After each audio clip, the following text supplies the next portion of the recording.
สบายดีสบายดีเมื่อทุกคนเบิ่งบ้านผมอยู่พี่น้องตื่นเช้ามานี่ก็โมงคือสิเป็นโมง7 โมงเช้านี่แหละเบิ่งอากาศพี่น้อง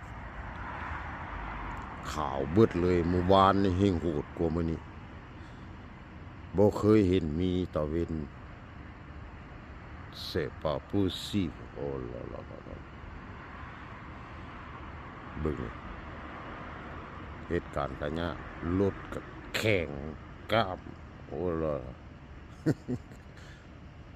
เย็นก็เย็นหนาวก็หนาวเบิ่งรถพี่น้องว่าต่างประเทศมันเป็นจังไดนี่เย็นขนาดนี้3 องศาพี่น้องตื่นเช้ามาเป็นอันนี้จนฮอดนั่นมืดค่ำก็ยังเป็นอันนี้อยู่นี่แหละ11 12 โมงก็เป็นอันนี้แหละขาวอยู่นั่นนี่แหละเมื่อวานนี่ขาวมืดมือเลยมื้อนี้ก็สิคือกันอีก